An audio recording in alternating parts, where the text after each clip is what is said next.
I was going to talk about empaths.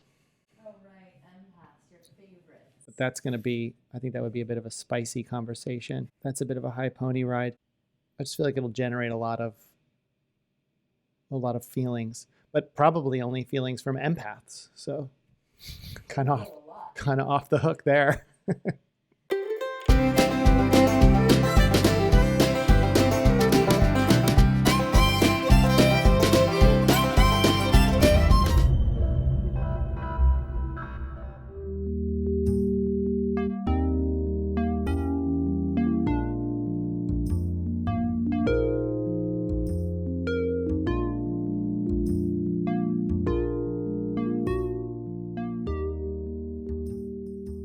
There was this article I was reading,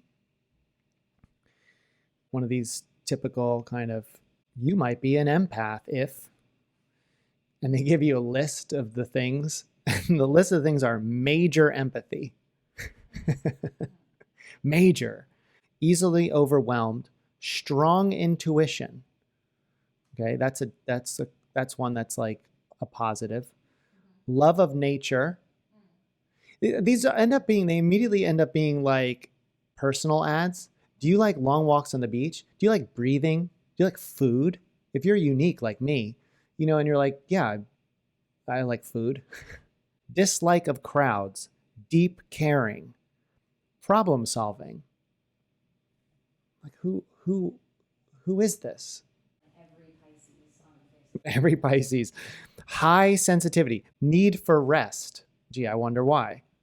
Do you think it's tiring to be internalizing the experiences and the emotional experiences of other people? I'd say that's pretty tiring. Dislike of conflict, trouble fitting in, isolation, boundary issues, unique view, easily overloaded. That is not a place to exist. That is a place to move from. Am I wrong here?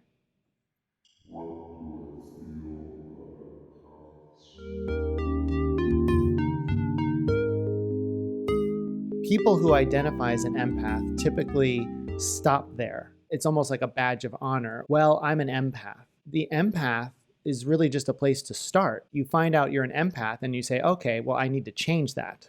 That's the step that people don't take, because you don't want to end up as an empath. You want to start there and be like, oh, well, I have this proclivity to take on the emotional experiences of other people. I have inappropriate boundaries. And then when I try to fix those inappropriate boundaries, I swing way too far the other end. And now I have built up basically walls around me. So it's just swinging back and forth. It's like people saying, well, I'm prone to anger. Well, so what? That's not a place to rest. That's a place to start growing from. You know what I mean? You know what I mean. Anyone who's professed that in my world over the years has been almost entirely projecting. First off, you do not know the feelings of other people, because what people are feeling on the outside, what people are even feeling 1 or 2 or 3 or 10 layers back is one thing, and what people are feeling behind that is another. Not to mention, a feeling isn't a singularity.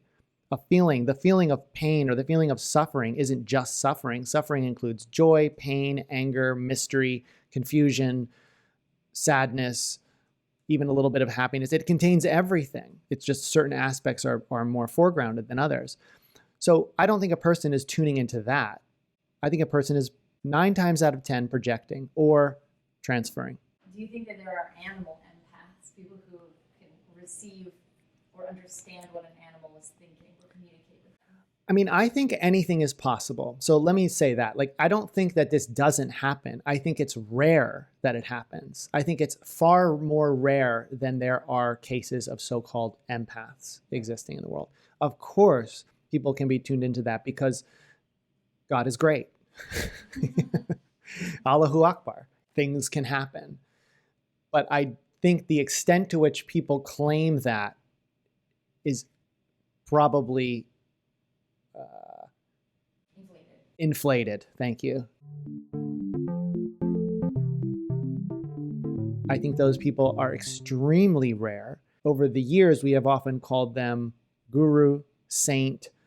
They've been very elevated beings, which I hate to say it, not everybody is, and not everybody is going to be. I know there's this idea that we should all be able to be gurus and yogis and everything, but not everyone is. It's just not how the chips fall. Just you. Just me. I'm the only one.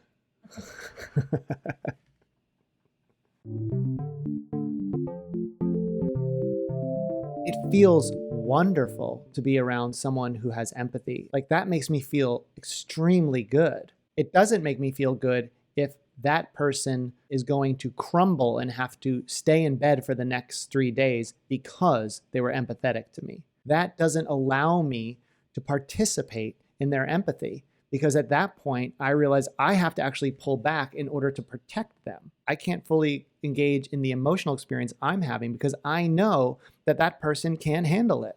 Man, I'm starting to be a bit mean. Am I sounding mean? It's mean. I admit that. It sounds a bit mean. It's a conversation that's put upon you.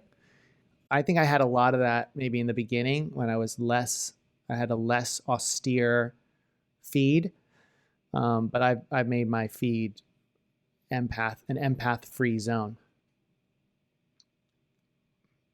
Definitely an empath-free zone. You shouldn't have so much empathy to the point where you need to sleep it off. What is that? Some people have experiences that are overwhelming more often than not. That's someone to talk to. That is someone to engage with.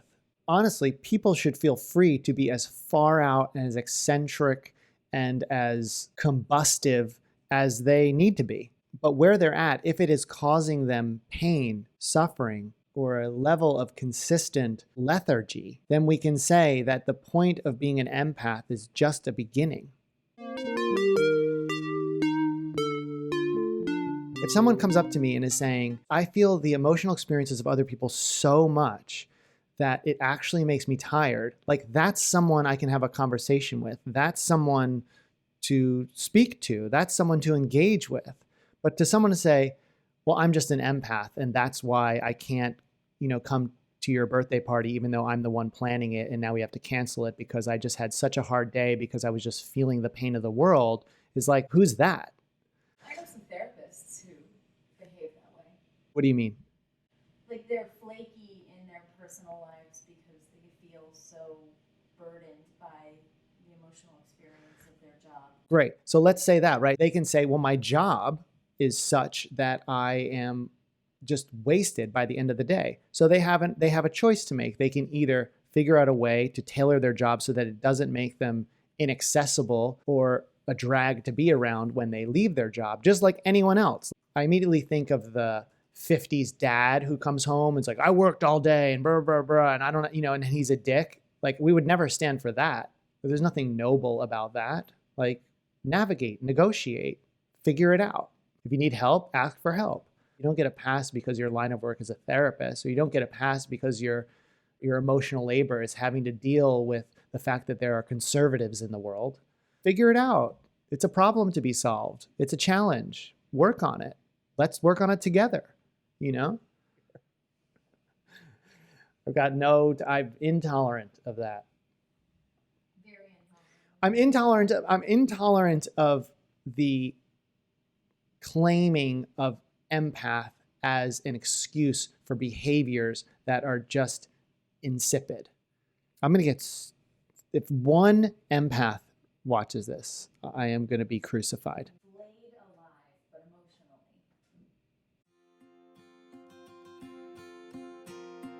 But you don't end with empath. It's the beginning of a journey to open up into something greater. We want to be people who find ourselves in situations that feel overwhelming. That's a human being. That's a person. The human experience is worth something. The person behind the empath label is a human being, and that person is worth something.